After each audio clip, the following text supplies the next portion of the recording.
Vamos lá, meus irmãos, vamos lá. Começando nossa 7ª aula de homilética 1 e 2. Já oramos, como é costume. Mais uma vez, boa noite, graça e paz. Boa noite, graça e paz. É com muita alegria que estamos aqui estudando sobre esse tema tão importante, que é a arte de pregar, sabendo que a pregação ela sempre foi uma ferramenta bíblica no Velho Testamento, e primeiro e depois também no Novo Testamento. Deus sempre usou seus servos com a proclamação da palavra, e a gente está aprendendo sobre essa matéria tão importante. Como é costume, nossas aulas são gravadas para que vocês possam utilizá-la depois.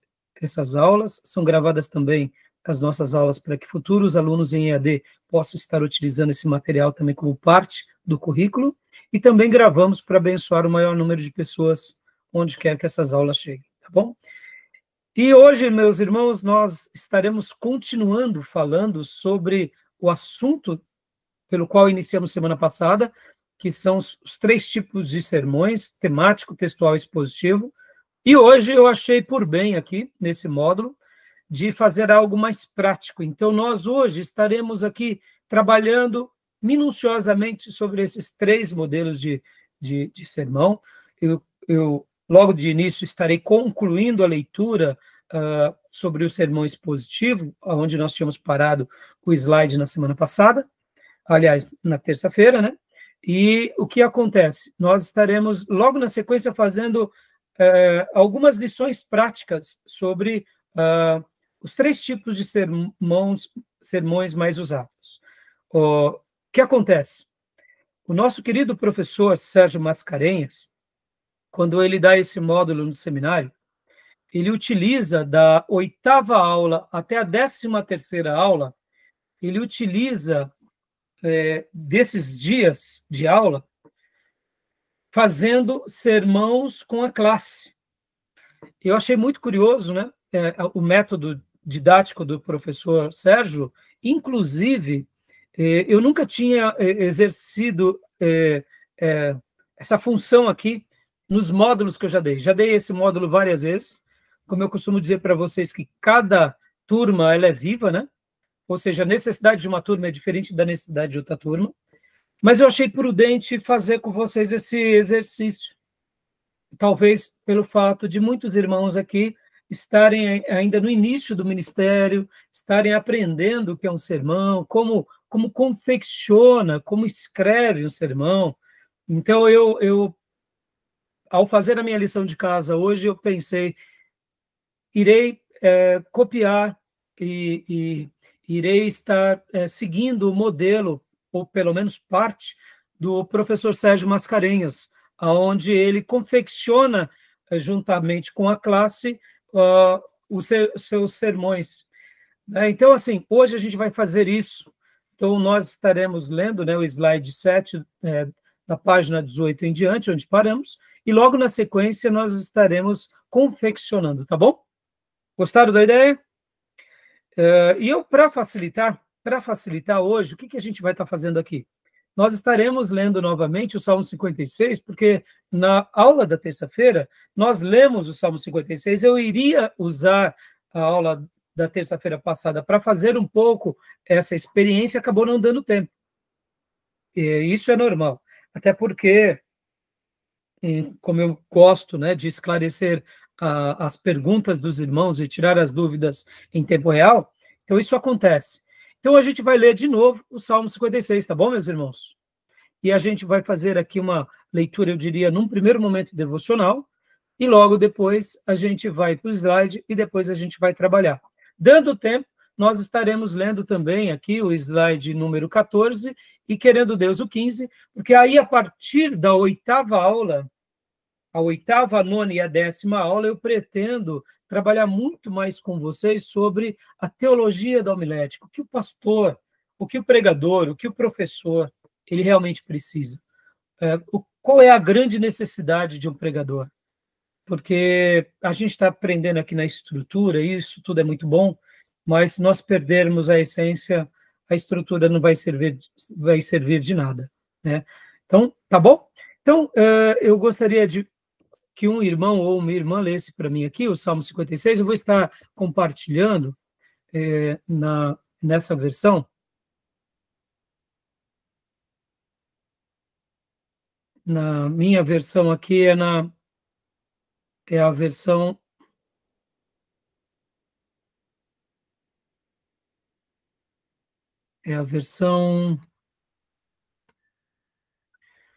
Bíblia Almeida Corrigida Fiel, tá bom? Então, quem quiser, leia para mim, Salmos de número 56, por gentileza.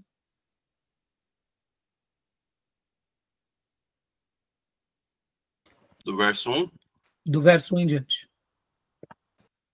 Tem misericórdia de mim, ó Deus, porque o homem procura devorar-me, pelejando todo dia me oprime. Os meus inimigos procuram devorar-me todo dia, pois são muitos os que pelejam contra mim, ó Altíssimo. Em qualquer tempo em que eu temer, confiarei em ti. Em Deus louvarei a sua palavra. Em Deus pus a minha confiança. Não temerei o que me possa fazer a carne. Todos os dias torcem as minhas palavras. Todos os seus pensamentos contra mim para o mal. Ajuntam-se, escondem-se, marcam os meus passos, como aguardando a minha alma. Porventura, escaparão eles por meio da sua iniquidade? Ó Deus, derruba os povos na tua ira. Tu contas as minhas vagueações, pois as minhas lágrimas... Põe as minhas lágrimas no teu odre. Não estão elas no teu livro? Quando eu a ti clamar, então voltarão para trás os meus inimigos. Isto sei eu, porque Deus é por mim. Em Deus louvarei a sua palavra. No Senhor louvarei a sua palavra. Em Deus tenho posto a minha confiança. Não temerei o que me possa fazer o homem. Os teus votos estão sobre mim, ó Deus. Eu te renderei ações de graças, pois tu livraste a minha alma da morte. Não livrarás os meus pés da queda para andar diante de Deus na luz dos viventes? Ótimo. Obrigado, Tomé. Meus irmãos, como no início da aula da terça-feira eu tinha mencionado, aqui nessa tradução só aparece Salmo 56 e ele já vai direto para o versículo 1 em diante. Lembrando, meus irmãos, que os versículos, assim como muitos capítulos da Bíblia, no texto em original não existiam, tá? Isso foi colocado depois pelos maçoretas, muitos séculos depois da formação da Bíblia, para facilitar a nossa compreensão. Até mesmo essa organização dos salmos, aonde vem o Salmo 1, Salmo 19, Salmo 23, Salmo 91, Salmo 56, Salmo 150, foi uma composição, uma organização que se convencionou. Mas na antiguidade, em que os servos de Deus se reuniam para cantar, então eles pegavam um salmo e ali eles tinham as suas nomenclaturas, as suas identificações, mas não tinham, assim, necessariamente essa cronologia, tá? Então, eu estou falando tudo isso para vocês, porque isso tudo vocês vão aprender com maiores detalhes lá em Introdução ao Novo Testamento e Introdução ao Antigo Testamento. Mas, só para vocês terem uma ideia, né? Quando aqui essa Bíblia traz Salmo 56 e logo já vem para o versículo 1, é a maneira em que eles enxergaram de traduzir do original para o português. Não quiseram utilizar aqui o cabeçalho, tá bom? Então, guardem só essa informação, porque na aula de terça-feira eu mencionei bastante sobre isso. Hoje, quando formos confeccionar, quando formos escrever os 3 sermões mais usuais, aí vai ser relevante esse detalhe, tá bom? Então, é um salmo muito lindo, né? Querem comentar alguma coisa? Eu acho esse salmo maravilhoso. Eu me recordo que uma das primeiras vezes que eu tinha lido esse salmo, eu achei lindíssimo, porque é um salmo onde Davi clama a Deus, pedindo socorro, pedindo livramento, pedindo proteção contra o inimigo. E aqui, fazendo uma aplicação para a minha vida, naqueles dias de novo convertido, quando eu li esse salmo, eu falei, meu Deus, que oração maravilhosa, isso daqui é uma oração maravilhosa. E eu nem imaginava que, em primeiro lugar, era uma oração de Davi, nem imaginava que era no episódio pelo qual a gente vai estar estudando, mas é uma oração que a gente pode aplicar hoje para a nossa vida, não é? Em gênero, número e grau, não é assim? Querem fazer algum comentário sobre esse texto? Algum acréscimo?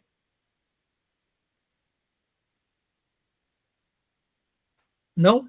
Então vamos para o nosso slide, meus irmãos. Vamos para o slide onde nós tínhamos parado na semana passada, né? Eu quero, como eu tinha mencionado para vocês, eu quero continuar aqui do slide pelo qual tínhamos parado, né? Deixa eu compartilhar a tela com vocês.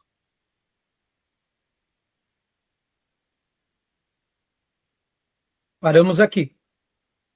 Fazendo uma breve retrospectiva, nós estamos falando sobre o sermão expositivo, então falamos, em primeiro lugar, sobre as vantagens de um sermão expositivo. Mencionei aqui para vocês que o sermão expositivo é aquele pelo qual mergulhamos mais na Bíblia. Lembram-se que eu até li para vocês uma frase do Dr. Russell Shedd dizendo que nós precisamos dar sermões ensopados de Deus à nossa igreja, e o sermão expositivo é esse, que nós ensopamos, né, da presença de Deus a cada um que nos ouve, porque, de fato, ao trabalhar no sermão expositivo, a pregação ela fica ensopada em Deus, né, nesse sentido, que você entende o que Deus quis falar para aquelas pessoas, você compreende aquele contexto, você compreende a mensagem, faz uma hermenêutica correta, e aí é muito mais fácil fazer uma aplicação para os nossos dias. Então, lemos aqui as vantagens, depois falamos sobre isso, que 2 ou mais passagens podem compor a base do sermão, né? Como hoje nós iremos trabalhar, porque, de fato, dá para a gente utilizar uma mesma história onde está sendo registrada em um ou mais lugares. E tínhamos concluído aqui, o principal fator na composição é a unidade. Então, a gente, quando vai falar de algo no sermão expositivo, a gente tenta levar a uma unidade, sabendo que um texto propriamente dito, seja ele qual for, como eu mencionei até na última aula, Mateus 5, 6 e 7, que é o Sermão do Monte, mas se eu quero falar ali sobre as bem-aventuranças, então eu vou pegar essa unidade. É o Sermão do Monte, mas eu estarei apenas trabalhando numa porção. Afinal de contas, ele tem muitos assuntos e muitas ideias. Eu posso fazer uma pregação do Sermão do Monte trazendo uma síntese dele. No entanto, se eu quero ser mais profundo, então eu abordo um ponto e com isso eu posso, então, trazer uma certa unidade melhor, uma composição melhor, no sentido de estudar melhor aquele texto e compreender melhor aquela porção, com mais unidade, com mais compreensão, e dessa forma passar aos nossos ouvintes, no caso, a nossa igreja, tá bom? Paramos aqui. Então, a gente vai continuar lendo agora o próximo ponto, que é o 4. Leia para nós, Beatriz, por gentileza, filha. 4. O sermão expositivo não é uma homilia, apesar da unidade que ele demonstra. Dá uma pausa, por gentileza, filha. A homilia acaba sendo um estilo de sermão que seria mais ou menos o que nós fizemos agora, aqui no Salmo 56. Imagine que eu queira ler versículo a versículo do Salmo 56 e explicá-lo à igreja. Ele é muito parecido com o sermão textual, porque, perceba, eu estarei lendo e explicando, lendo e explicando, lendo e explicando. A homilia seria esse tipo de sermão. Só que o textual, eu diria, ele acaba dando também vamos dizer assim, uma conotação um pouco mais abrangente, porque a gente pode estar extraindo de alguns textos pelo qual lemos algumas ideias. Por exemplo, do versículo 1 ao 3, Davi está falando a Deus pedindo socorro contra os seus inimigos. Do versículo 4 ao versículo 7, Deus está ouvindo a oração de Davi. E do versículo 7 até o final, Deus está socorrendo Davi. Percebam, eu crio algo a partir do texto. Então, percebam que a homilia e o textual, eles são muito parecidos, tá bom? Então, só para dar... A gente não vai ficar trabalhando muito sobre a homilia, mas a homilia é basicamente isso. E antigamente, os pastores e pregadores geralmente chamavam seus sermões de homilia, tá bom? Então, leia para nós, Beatriz, por gentileza, a homilia bíblica. A homilia bíblica é a explicação de trecho por trecho da Bíblia. Nela não há preocupação de uma estrutura homilética com suas regras. Exatamente, ou seja, você está lendo o Salmo 56, você já vai direto para o versículo 1. Você não faz uma introdução, uma explicação. Você não está preocupado com as divisões. Pastor, então quer dizer que o sermão textual é melhor que a homilia? Depende, irmãos. Lembra que eu ensinei a vocês que Martin Lloyd Jones dizia que quem cuida do culto e principalmente da pregação é o Espírito Santo? Deus pode nos conduzir a ler um texto. E aquele texto pode ser a resposta para a igreja. Simplesmente isso. Isso me faz lembrar uma história que eu ouvi certa ocasião sobre o apóstolo João.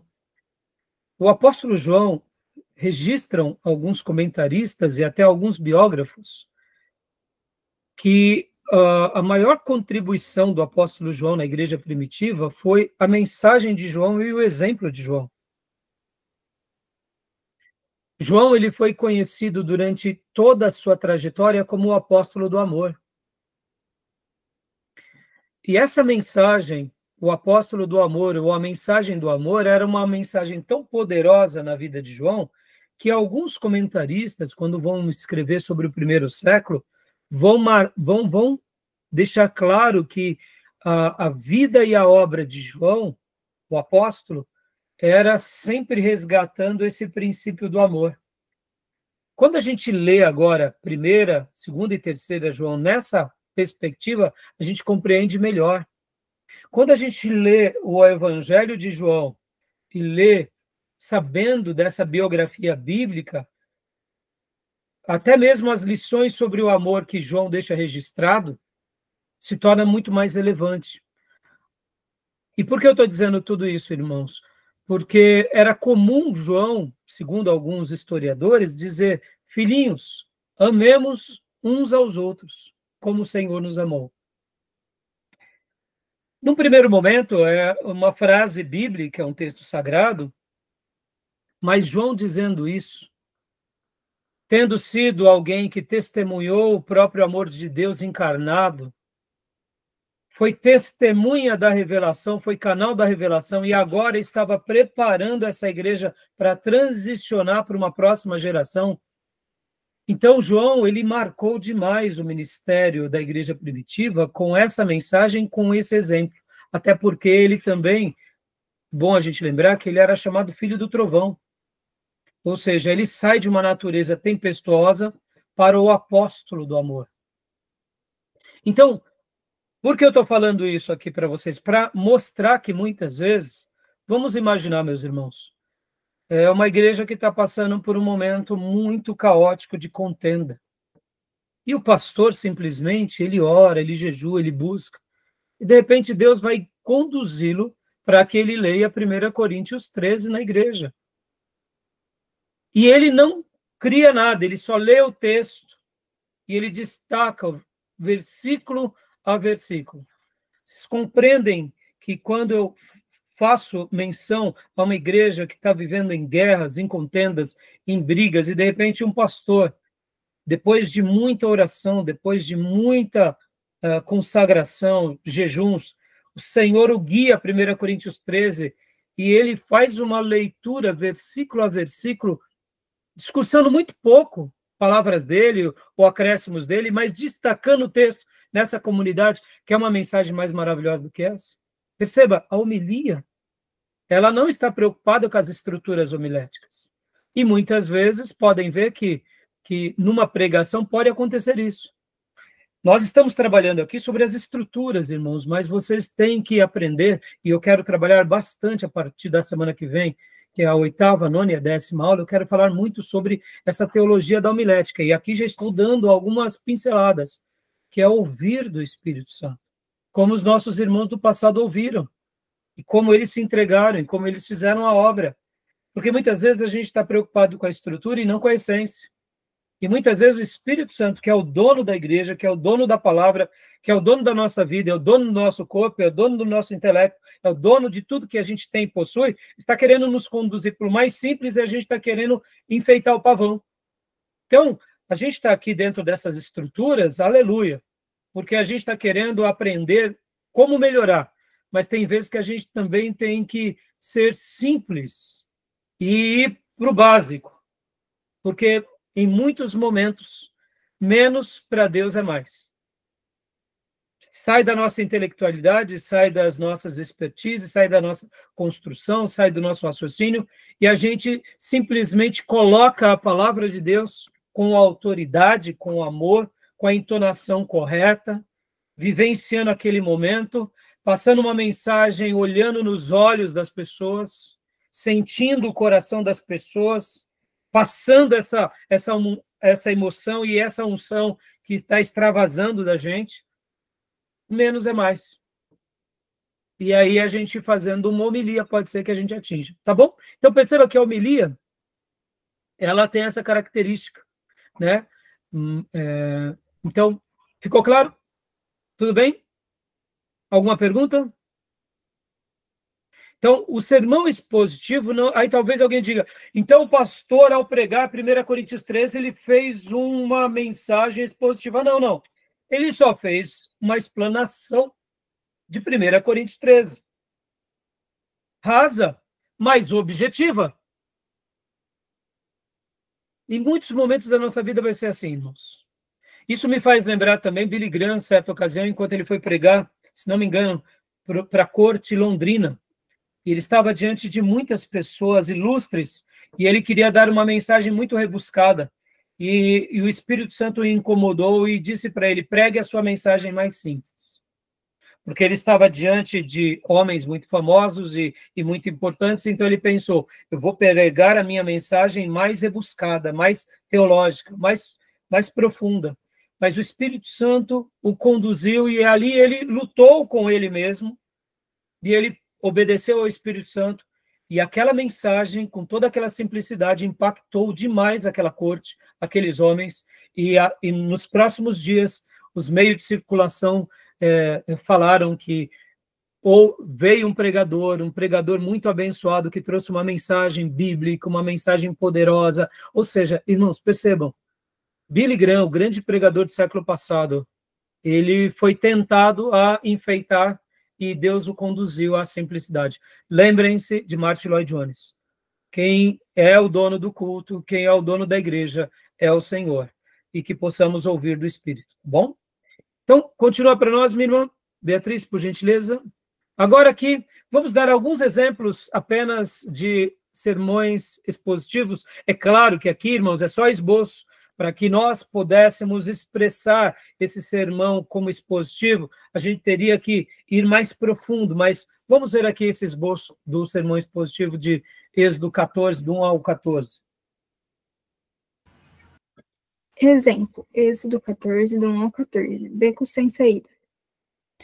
É o lugar que às vezes nos leva, é o lugar que às vezes Deus nos leva, do 1 ao 4, é o lugar em que Deus nos aprova, 4b ao 9. É o lugar em que às vezes falhamos com o Senhor, do 10 ao 12. É o lugar em que Deus nos ajuda, do versículo 13 ao 14.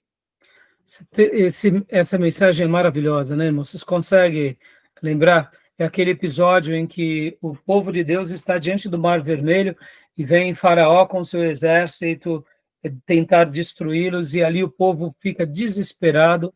Então, em tese, é um beco sem saída. Olha que título lindo, né? Então, em primeiro lugar, o lugar que Deus nos leva, do versículo 1 ao 4, a parte A do versículo, ou seja, metade do versículo. Segundo lugar, é o lugar em que Deus nos prova, é o lugar em que às vezes falhamos com o Senhor. Por que falhamos? Porque a gente acha que vai morrer. E é o lugar que Deus nos ajuda. Então, continuando aqui, esse sermão é maravilhoso, viu? E aqui detalhando um pouco mais para que ele se torne, eu diria, expositivo, né? Então, leia para nós, Beatriz, por gentileza. Detalhando. É o lugar que às vezes Deus nos leva do versículo 1 ao 4. Mediante ordem específica do versículo 1 e 2, para os seus próprios propósitos, do versículo 3 ao 4. É o lugar em que Deus nos prova, em 4b até o 9, no caminho da obediência, 4b, permitindo circunstâncias difíceis, do 5 ao 9. É o lugar em que às vezes falhamos com o Senhor, do versículo 10 ao 12, por nossa falta de fé, versículo 10, por nossas reclamações, versículos 11 e 12. É o lugar em que Deus nos ajuda, versículo 13 e 14, no momento certo, no versículo 13, e tomando o controle, no versículo 14. Que sermão maravilhoso esse, não, meus amigos? Dá para a gente se deliciar dele só de ouvir, né? Aqui, a própria leitura da irmã. É uma mensagem maravilhosa. Deixa eu ensinar uma coisa aqui para vocês, irmãos. Não tem nenhum problema vocês pregarem isso, tá? Nenhum problema. Se vocês quiserem pregar, podem pregar. Só que deem a fonte, tá? Esse sermão, por exemplo, está aqui no slide do professor Sérgio Mascarenhas, que possivelmente ele buscou dos seus livros, textos, ou foi do Jerry Kay, ou de um outro grande pastor. Então, sempre que vocês forem pregar uma mensagem de alguém, deem a fonte, para que vocês não passem como os autores dessa obra, porque não é nenhuma... aqui não é nenhuma obra grandiosa demais, sejamos honestos, é um estudo muito bem feito, é uma síntese muito bem feita, mas eu diria que muitos irmãos podem chegar muito próximo a isso, ou algo semelhante a isso. Mas você concorda, irmãos? Só o título, né? Um beco sem saída. Um título muito interessante, muito, muito prático. Então, a recomendação que eu dou para vocês, ao pregarem uma mensagem de alguém, ou quando vocês forem ministrados, ou a partir de alguém nasceu uma outra mensagem, deem a fonte. Essa humildade, mesmo que pareça para os outros que você é dependente de alguém, não se importe. Porque na sua experiência espiritual, Deus vai estar te recompensando, porque Ele vai contemplar esse ato de humildade. Eu me recordo que eu ouvia um grande pregador brasileiro, em certa ocasião chegaram para ele e falaram assim: pastor, o que o senhor está pregando, o senhor pegou do livro tal, né? Ele falou: eu peguei. E por que o senhor não deu a fonte? Chegaram para ele, né, e falaram isso. Eu falei: porque ninguém dá a fonte. Então, se ninguém dá a fonte, por que eu vou dar? Eu lembro que eu admirava esse pastor e quando eu ouvi isso, eu fiquei tão decepcionado, irmãos. Porque, irmãos, não é porque todo mundo faz que a gente vai fazer. Billy Graham também conta uma experiência bem parecida, que ele estava viajando com a sua esposa e, de repente, viu que um pregador estava pregando uma mensagem e, quando ele nota, ele fala: pera lá, essa mensagem é minha. Essa mensagem é minha. Até os exemplos e as ilustrações e as divisões foram iguaizinhas a que o Billy Graham pregou. Enquanto o Billy Graham viajava ali de carro com a sua esposa, ele disse assim: só que o irmão foi tão infiel porque ele não deu a mim como fonte e também não deu a fonte minha. Porque, na realidade, esse sermão nem meu é do reverendo tal. Que eu peguei um dia esse sermão de um pastor, e então, quando o Billy Graham pregava esse sermão, geralmente ele dizia: irmãos, eu aprendi esse sermão com o reverendo tal. E aí ele pregava. Muitas pessoas nem se apercebiam que Billy Graham estava citando o reverendo, mas na realidade o sermão não era de Billy Graham, era daquele reverendo. Billy Graham estava só pregando. Então, esse pregador, que inclusive pregava no rádio, não deu a fonte de Billy Graham e nem do reverendo. Ou seja, pareceu que tudo era produto deles. Isso é plágio, irmão. Isso é roubo intelectual. O Filho de Deus não pode fazer isso. Agora, se você, na hora que estiver pregando, não lembrar de onde você aprendeu, então tudo bem. Mas lembrando, diga, e se não lembrar, diga assim, irmãos, eu aprendi com um professor, com um pastor. Mesmo que você não dê o nome, você já está demonstrando, olha, isso daqui não é meu, tá bom? Fica essa dica para vocês, tá bom, meus irmãos? Nós não precisamos disso. E uma última coisa, irmãos, para minha tristeza, eu estava dando aula lá no Estabenet, e um dia o professor Ribeiro chegou para mim e falou algo que me deixou, assim, muito triste. Ele disse que um aluno da classe dele já tinha lançado alguns livros, e um dia o pastor Ribeiro pegou um dos livros desse pastor e falou assim, escuta, irmão, isso que você colocou aqui no seu livro não é seu. Isso daqui é um corte do capítulo tal de tal pastor. E você nem deu a fonte. Olha, isso daqui. Aí, quando ele começou a ver, esse pastor lançou vários livros, mas todos os livros que ele lançava eram recorte de muitas obras de vários colegas. Ele não dava fonte. Isso é roubo, irmãos. Isso pode levar a processo. Perceba, um pastor de uma igreja até boa, viu? Mas era uma prática totalmente errada. Então, eu já estou ensinando aqui para que vocês sempre deem a fonte, tá bom? Beleza? Mas é maravilhoso ou não é esse sermão? Agora, é claro, irmãos, percebam, ele está trazendo o texto na sua essência, mas ele está aplicando diante de uma ótica. Qual que é a ótica? Qual que é o objetivo? Estamos num beco sem saída. Mas nesse beco sem saída, o Senhor opera em nosso favor, porque Deus nos ajuda no momento certo e Deus, ele vai fazer com que as coisas entrem no controle dele, não no nosso, né? Então, querem fazer algum comentário aqui sobre esse sermão? Alguma dúvida? Algum acréscimo?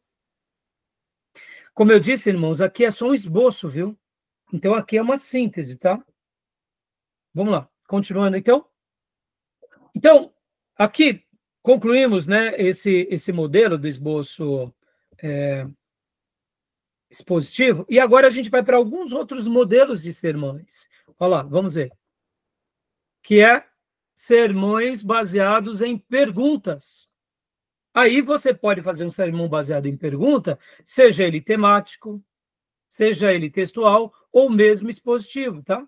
Mas percebam que aqui você já está fazendo com que o seu título seja uma pergunta, você já está trazendo um questionamento aos seus ouvintes para que eles... Ué, o que o pastor quer chegar? O que a missionária quer falar? O que a pregadora está querendo dizer? Está entendendo? Leia para nós, Beatriz, por gentileza. Outros modelos. Perguntas. 1. O que é poder espiritual? Em Efésios 6, do versículo 10 ao 11. 2. Por que precisamos do poder espiritual? Em versículo 12. 3. Como se pode conseguir poder espiritual? Do versículo 13 ao 18. 4. Quais são os resultados do poder espiritual sobre a vida do crente? No versículo 19. Eu, particularmente, gosto, quando eu utilizo uma pergunta no meu título, eu gosto de também fazer os meus desenvolvimentos em pergunta. Se eu fiz uma pergunta, eu gosto de fazer as minhas divisões ou com perguntas, ou quem sabe até com respostas. Respondendo à pergunta, no primeiro, respondendo à pergunta, segundo. Então, assim, eu gosto de... Quando eu trabalho, não é muito usual eu fazer perguntas, tá, irmãos? Eu faço mais perguntas mesmo, como nós aprendemos aqui nas aulas passadas, aquela oração de transição, a oração interrogativa. Aí a pergunta durante o culto eu faço, mas trazer assim uma pergunta logo de cara é um pouco mais difícil de trabalhar, tá? Mas é possível, tá bom? Tudo bem? Então, vamos lá. Alguma pergunta, alguma dúvida? Não? Então, agora aqui outros modelos de sermões, né, irmãos? Olha só que interessante. Como comparação. Aqui eu gosto muito. Aqui eu trabalho muito, meus irmãos. Eu trabalho a comparação nos meus sermões, geralmente, no desenvolvimento da mensagem. Eu gosto muito de trabalhar com comparação. Eu gosto muito.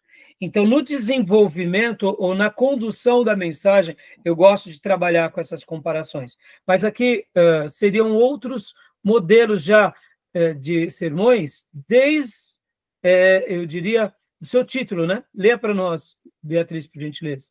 Aqui, ó. João 5, do 1 ao 8, multidão de Betesda, versus Lucas 6, 17 a 19. Multidão de Betânia não reconheceu Jesus. Aqui dá uma pausa, né? Então, a multidão de Betesda, perceba, tem um título qualquer. Como que esse sermão ele é? É um sermão baseado em comparações. Então, por exemplo, deixa eu só ilustrar aqui para vocês. Seria mais ou menos isso. Hoje, meus irmãos, nós estaremos falando sobre dois tipos de multidão. A multidão de Betesda e a multidão de Betânia. E aí você trabalha, então, em primeiro lugar, na multidão de Betesda. Depois você vem e trabalha na multidão de Betânia. Ou você vai trabalhando simultaneamente nas duas multidões, ponto a ponto. Vamos lá, meus irmãos, vamos falar um pouco da multidão de Betesda. Na multidão de Betesda, do tanque de Betesda, eles não reconheceram Jesus. Lembra o tanque Betesda? Que Jesus cura um paralítico de 38 anos? Lá havia muitos doentes, mas todos aqueles doentes não reconheceram Jesus, exceto aquele paralítico de 38 anos. Então, perceba, dá para a gente trabalhar nessa mensagem de comparações, ponto a ponto. Vamos agora para a multidão de Betânia. Lá na multidão de Betânia, era uma multidão diferente, era uma multidão que reconhecia o Mestre. Na multidão de Betesda, eles não contavam com o poder de Deus, eles esperavam um anjo.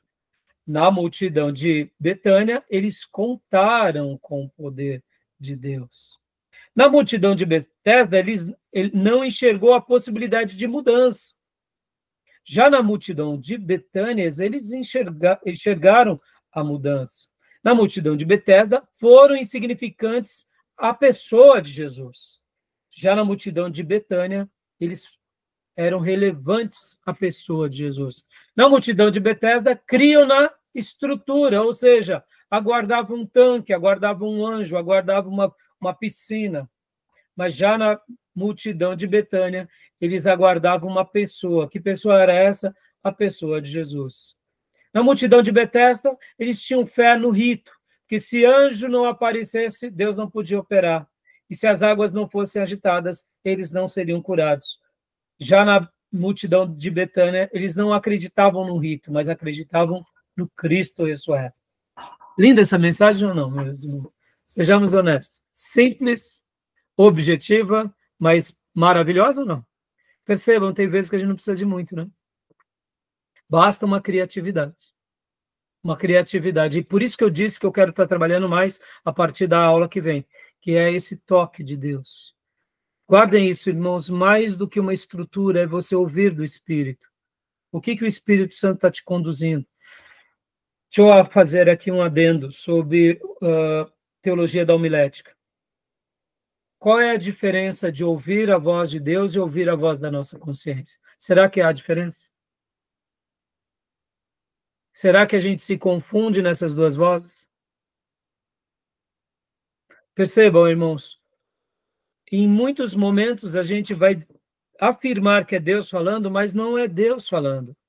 É a voz da nossa consciência, são as nossas emoções. E detalhe, emoções sensíveis a Deus, piedosas, cheias de fé.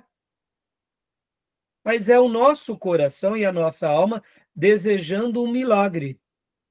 Então, tem vezes que nós estamos em plena ebulição, e até eu diria num momento de espiritualidade genuína, mas não é Deus falando, é a nossa consciência, é o nosso desejo. A gente quer muito que o irmão seja restaurado na sua saúde, seja liberto do seu vício, tenha um encontro com Deus, aquele casamento seja salvo, aquele filho seja liberto. Então nós desejamos isso. Aí eu te pergunto, qual o mal nisso? Nenhum. Mas é a nossa consciência ou é Deus falando? E tem vezes que Deus está falando conosco e nós estamos dizendo, não, não, isso não é possível, não, não é Deus, não. Não, não, isso não é Deus. Porque vai contra a nossa vontade. Vai contra até mesmo o padrão humano, vai contra o bom senso algumas vezes. Mas é Deus falando, e aí a gente luta com aquilo, e de repente, quando você vai ver, Deus te coloca num lugar, ou de uma forma que não tem como você fugir, e aí você vai e, vamos dizer assim, quase que amarra, faz aquilo que Deus estava querendo que você fizesse, e você realmente vê que o milagre acontece. A vida é tocada, Deus restaura a pessoa, aí que você se emociona mais ainda, porque você não estava querendo fazer aquilo, porque num primeiro momento era uma loucura.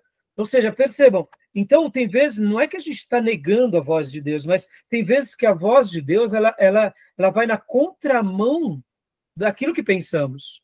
Um exemplo disso é Pedro, quando ele tem a visão, enquanto ele estava ali na rua direita, logo depois dele ter comido e estava dormindo, que ele tem a visão aonde vinha um lenço, né, grande com todos os animais, e que o Senhor dizia, Pedro, come. Ele dizia, não, não posso comer, isso é imundo, é impuro. Perceba, Pedro estava tendo uma visão, mas ele relutou contra a visão. O pregador, muitas vezes, vai acontecer algo assim. Ele, de repente, vai pregar no aniversário, e há um aniversário de igreja, e, de repente, ele prepara uma mensagem, muitas vezes, eu diria, até de inspiração, de celebração, e momentos antes, naquela semana, o Espírito Santo conduz a uma palavra de santidade. E o pregador fica em crise, ele fala, oh meu Deus, santidade não tem nada a ver, não é um culto de consagração, não tem nada a ver. Mas depois que a gente vai sendo experimentado na arte de pregar, essa voz se torna mais doce, mais, eu diria, mais lúcida para nós, porque a voz de Deus ela é doce, mas assim, para nós é um pouco repleto de dúvida, né? Eu estou sendo convidado a pregar no aniversário, vou falar sobre consagração, não tem nada a ver, mas muitas vezes é o que o Espírito Santo está querendo daquela igreja.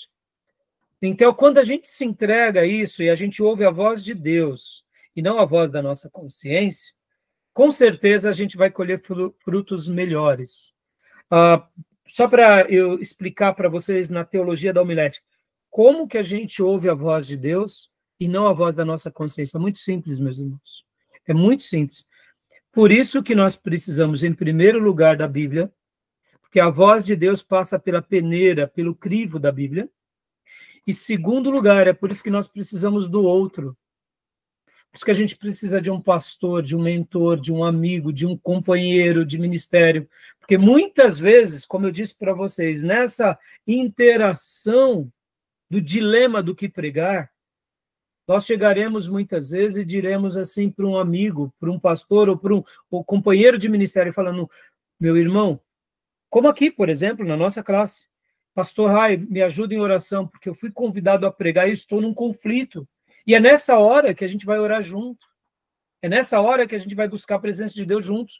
Perceba, ninguém no cristianismo vive uma vida solitária, irmãos. O que nós estamos fazendo aqui? Nós estamos aprendendo com os clássicos. Nós estamos aprendendo com pastores sérios. Nós estamos aprendendo com 500 anos de igreja e depois 2.000 anos de igreja.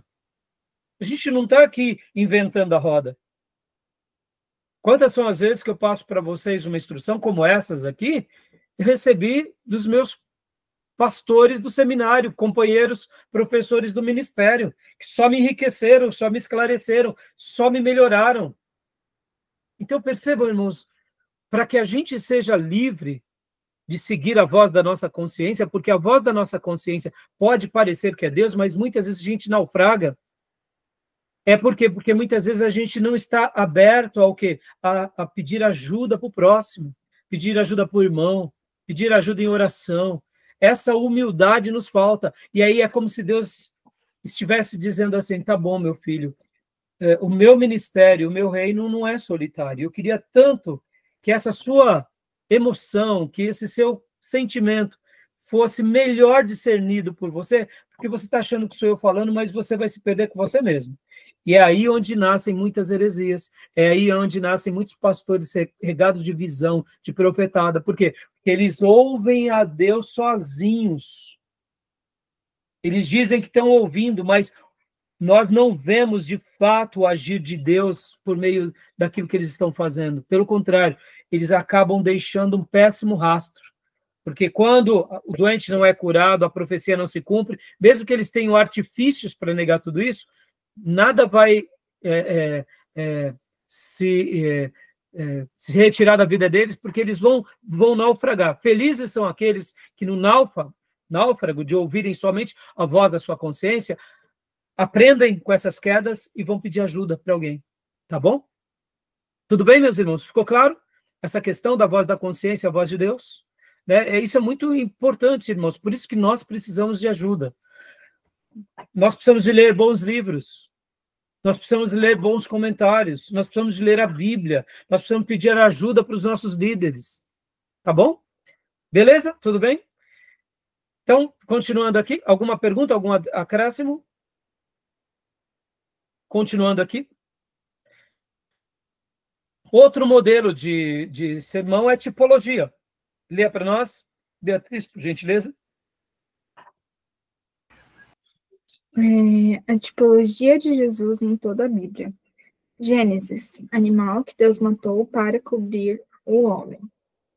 Êxodo, cordeiro pascal aspergido nos umbrais da porta.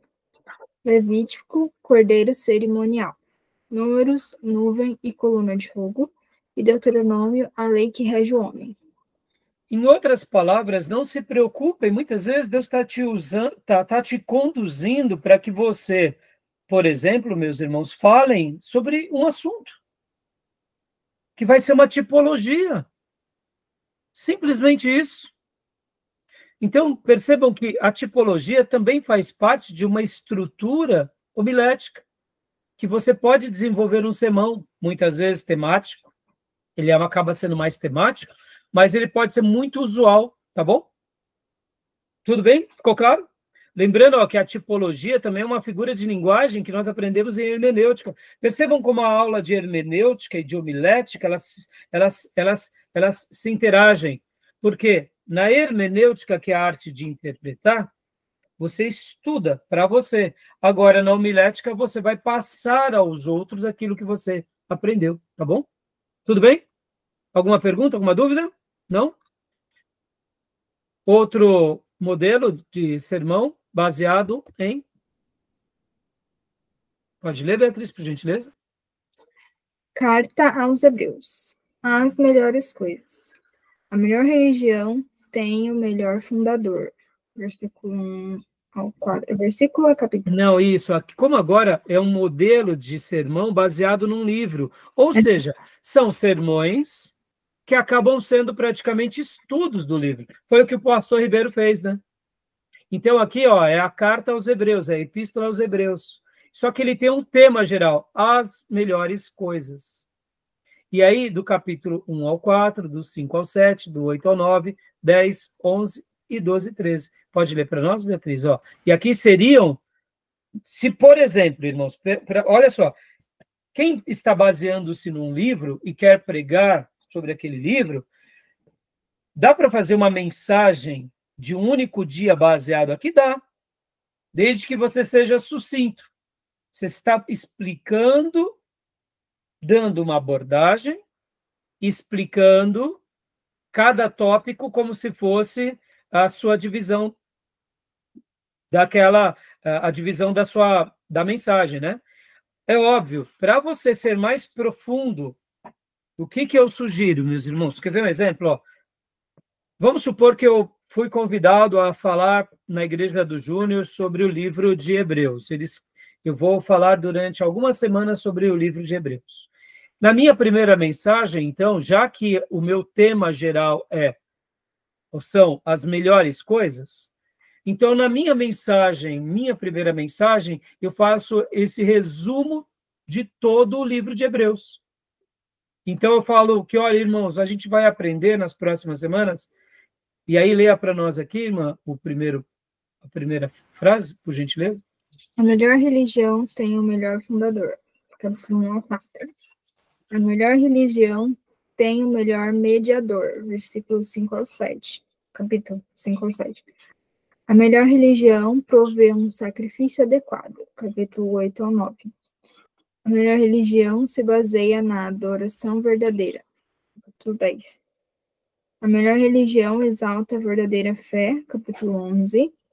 A melhor religião produz os melhores resultados. Capítulo 12 e 13. Olha que exposição maravilhosa. Concorda, meus irmãos? Então, nessa primeira mensagem, hipoteticamente, eu faço uma mensagem dizendo, olha, estarei trabalhando todos esses pontos e cada ponto desse num dia de culto. Mas como foi a minha primeira mensagem, eu posso começar trazendo essa síntese. Naturalmente, eu vou trazer ao coração dos irmãos um esclarecimento do meu tema geral e do livro de Hebreus, e já vou deixar a igreja preparada ao que é estudar o livro de Hebreus. Ou seja, todo mundo vai estar lendo o livro de Hebreus. E então, no primeiro domingo, eu venho e falo sobre a melhor religião, tem o melhor fundador. Ou seja, aí eu vou trabalhar melhor essa ideia do versículo do capítulo 1 ao 4, falando sobre esse melhor fundador. Aqui, olha que interessante. Palavra-chave, a melhor religião, poderia até dizer, né? Frase-chave. Você utiliza em todos os dias. Agora, hipoteticamente, eu poderia fazer de outra forma também. Eu inicio a mensagem falando que vou trabalhar sobre esse tema geral, as melhores coisas. E hoje, então, em primeiro lugar, eu quero começar falando sobre esse assunto. A melhor religião tem o melhor fundador, do capítulo 1 ao 4. Crio as minhas subdivisões e trabalho na minha primeira mensagem isso. Ou seja, é um tipo de sermão baseado num livro. Como ele vai ser? Pode ser mais textual, ele tem uma característica de ser mais expositivo, mas percebam que a preocupação do pregador aqui é falar daquele livro. Não é com as estruturas homiléticas. Deus está conduzindo ele a falar daquele livro. Por exemplo, meus irmãos, olha, lembra que na terça-feira eu falei, irmãos, quando eu estou escrevendo o meu sermão, eu não fico preocupado se ele vai ser temático, textual, expositivo. Eu pretendo tentar sempre ir para o expositivo, mas eu procuro evitar de ficar preso às estruturas homiléticas. Por exemplo, eu estou pregando agora sobre José do Egito. Devo ter mais 2 mensagens sobre José do Egito. Então, qual que é a minha preocupação? É tentar extrair o que Deus quer falar sobre José no próximo domingo. Como eu desenvolverei? Claro que eu tento procurar ser sempre mais expositivo, mas tem vezes que a minha abordagem acaba sendo mais temática. Tem vezes que até é mais textual. Por quê? Porque, como eu disse há pouco na minha teologia da homilética, eu falei, a gente precisa de ouvir do Espírito, irmãos. Lembra daquele exemplo que eu dei para vocês sobre a mensagem que eu falei sobre José, a perseverança de José e a bondade de José? Ali eu fui de propósito temático, mas eu nem me preocupei em ser temático, porque eu trabalhei sobre a perseverança e sobre a bondade. Percebam, qual que foi o meu destaque? Eu quero falar sobre perseverança em bondade. Isso foi imprimido no meu coração, no meu espírito. E aí a gente vai trabalhando. Estão entendendo, meus irmãos? Eu estou aqui entrando na estrutura, saindo da estrutura, porque eu não quero que vocês fiquem engessados, mas também, ao mesmo tempo, eu não quero que vocês vão só para o lado espirituoso e esqueçam o estudo, que também pode ser um grande problema, concorda? Que aí os irmãos não estudam. Aí os irmãos dizem que só vão buscar em oração e aí pronto, tá bom? Beleza? Tudo bem? Fale, Miriam, diga, filha. Esse modelo livro aí achei bem bacana. Na igreja que eu fui esses tempos aí, eles estavam fazendo uma sequência do livro de Salmos, as pregação. E cada domingo tinha uma pregação do Salmo 1, só que não foi 150, né? Aí já faz um apanhado dos livros, né? E aí foi bem bacana. Eu gostei muito das pregações dos Salmos. Isso aí. Aí teve um irmão que trouxe no primeiro domingo o capítulo 1, né? E aí ele vai também falando sobre os outros versículos. e vai fazendo uma abordagem de cada livro, naquele sermão que ele está fazendo. E depois ele foi para o 133, né? O Salmo 133. Um outro irmão fez o Salmo 133. Aí foi bem legal, eu achei bem bacana, assim, o A trabalho maneira, da né, Miriam? esse Então, modelo. irmãos, você percebe que não existe uma regra. Calvino, por exemplo, irmãos, ele pregava versículo a versículo, mas ele não fazia uma homilia, ele fazia um sermão expositivo, ele tentava extrair toda a riqueza daquele versículo. Ele ia pregando livro a livro da Bíblia. É uma característica, tá bom? Bom, continuando aqui, só para a gente concluir, meus irmãos, para a gente ir para o intervalo, leia para nós outros modelos de sermões, irmãos. Olha só, baseados em... Leia para nós, Beatriz, por gentileza. Verbos. 4 ações para a queda. João 7, está escrito aí? Isso. João 7, versículo 21. Vi, cobicei, tomei, escondi. Olha só que interessante, né, meus irmãos? Eu acho que é João, tá? Deixa eu até confirmar aqui com vocês. 7:21.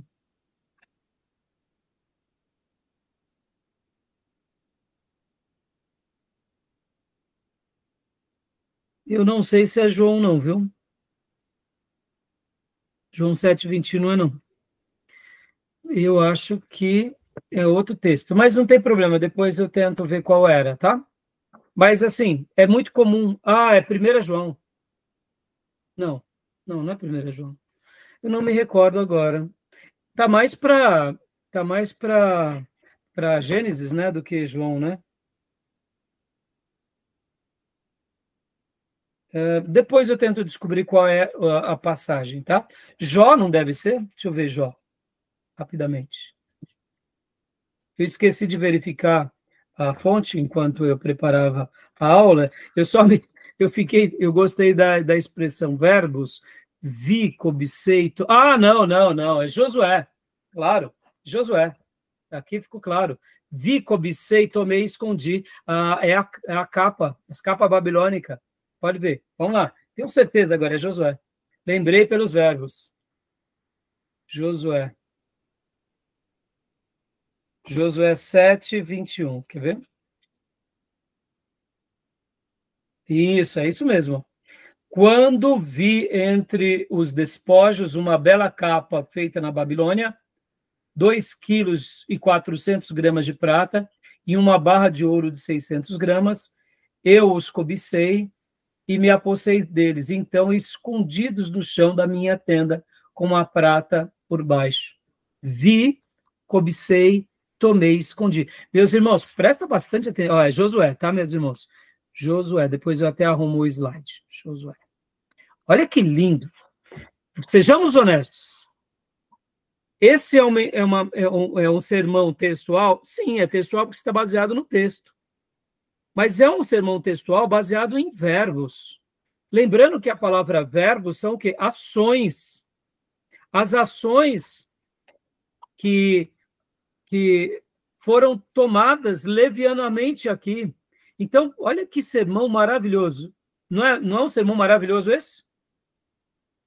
O pecado de Acã, fazendo uma chamada à igreja a fugir de certos pecados que são despertados em nós por ver, por cobiçar, por tomar e por esconder. Olha que mensagem, meus irmãos. Mensagem maravilhosa.